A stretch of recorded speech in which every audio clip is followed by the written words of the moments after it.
how many firearms were confiscated in the Capitol or on Capitol grounds during that day?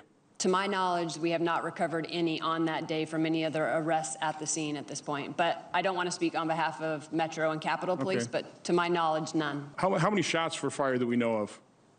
I believe the only shots that were fired were the ones that resulted in the death of the one lady. That was an important moment from Wednesday's Senate hearing on security precautions taken on and leading up to January 6th. Wisconsin Senator Ron Johnson proving that the so-called armed insurrection that the Democrats have been accusing former President Donald Trump of inciting was in fact not armed at all, with 0 firearms confiscated or arrests made. Florida Congressman Matt Gaetz believes the Democrats are politicizing the Capitol attack as part of a bigger power grab. He joins me now. Congressman, it's wonderful to have you this weekend. Thanks for being here. Your reaction to what you heard, and where are we on this story? Well, in the 90s, we had the hunt for Red October as a popular Sean Connery movie. Now we have the hunt for the red MAGA hat, with the FBI using every opportunity to try to delegitimize a movement that really exposed them. Your interview earlier with John Ratcliffe was particularly telling because it cut right to the bone. Members of Congress exposed the FBI and the Department of Justice for hiding evidence during the Russia hoax, for changing evidence before a secret court. And remember, these weren't just political appointees. You had the supposed career officials who are above reproach who ended up being involved in these improper actions. And so now you have what Senator Mike Lee has called an intolerable encroachment on the separation of powers, with the FBI seizing phone records. And the New York Times just recently had to sheepishly report that there were no communications between members of Congress and any of the people who breached the Capitol, but that has not stopped the FBI from doing everything they can to try to target those who don't agree with their politics and who have exposed their own lies and corruption.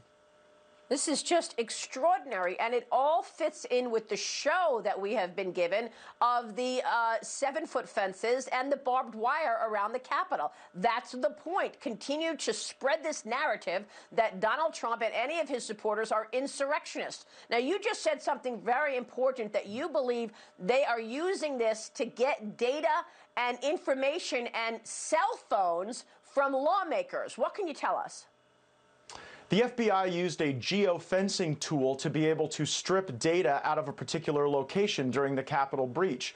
That pull included records from members of Congress, records that showed no connection to the rioters and any type of direction or communication. But if members of Congress, if the legislative branch of government can be swept into a massive collection effort by political actors at the FBI and Department of Justice, just imagine what they can do to regular Americans that they want to target for their politics. So it's, Donald Trump one day, members of Congress the next, but it won't be long before the FBI becomes more and more like every other agency of government, targeting their opponents, helping their friends. And we have to point out, Maria, that you've got Hunter Biden's lawyer's law partner, who is now leading the criminal division in the United States Department of Justice. It should remove any sense of objectivity or credibility to the work that they're doing. And speaking of no credibility, Nancy Pelosi has appointed General Honore to conduct a security review. That would be like having Governor Andrew Cuomo do your sexual harassment policy review. This guy has already called for Lauren Boebert to be on a no-fly list, for Josh Hawley to be disbarred. This is not how due process works in our country. You start with the facts and then allow that to drive the investigation. You don't start with your desired political outcome and then try to reverse engineer fact gathering. This is all so troubling, Congressman. Can Republicans do anything to stop this? Well, we have very limited power in Washington, D.C. now to stop these investigations that Speaker Pelosi has the ability to initiate, that the Biden politicized, corrupt Justice Department has the ability to initiate. And so what we have to do is go out and tell the American people that these exercises have no credibility. They are not about law enforcement. They are not about some upcoming renewed attack on the Capitol. Remember when we were told that March 4th would be this cataclysmic, apocalyptic day, and it turned out to be nothing? But they are trying to create a constructed threat to justify the continued occupation of our capital city. Because if you want to replace America, if you want to do away with America, you would want to reduce the beautiful splendor of our capital and our country and our republic. And that is the slow march to socialism and communism that this Democratic Party is taking us down.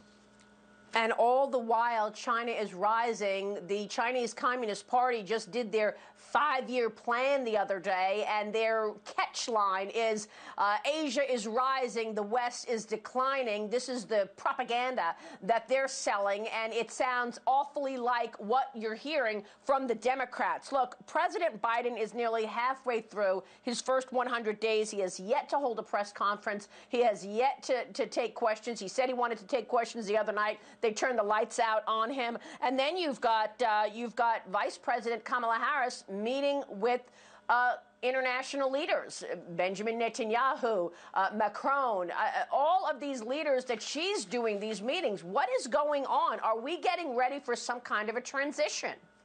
You have to wonder whether or not the transition to Harris has already begun. Joe Biden's had more nap time than he's had questions from reporters. And you're right, while the Middle Kingdom grows more ambitious in their goals, we are still toiling away in the Middle East.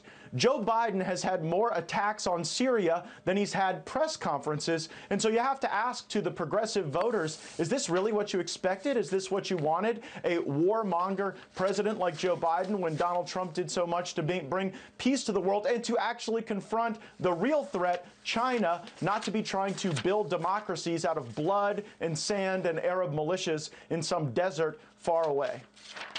Well, by the way, before you go, I mean, you know, we had sanctions and pushback on Russia because of one dissident who was, you know, a Russian dissident. Meanwhile, you've got 1 million dissidents sitting in concentration camps in China, the Uyghurs, and there's been no mention of that at all. I haven't also heard President Biden say anything about where the coronavirus originated. We know it originated in a Wuhan lab. The Bidens are at their best when they're using graft to suck money out of Europe. And the way to do that is to create a lot of threat construction around Russia. So you're going to see the Biden National Security Team act as though Russia is some massive threat. Look, Russia's two major exports are oil and models, and we have plenty of both in America. Russia's never mattered less. We should focus on China the way the Trump administration did. Congressman, it's great to see you. Thank you so much. This is Congressman Matt Gaetz. If you liked that video, make sure you like and subscribe to our YouTube channel, follow us on social media, and join us on our daily podcast, Hot Takes with Matt Gaetz, on your favorite podcast listening platform.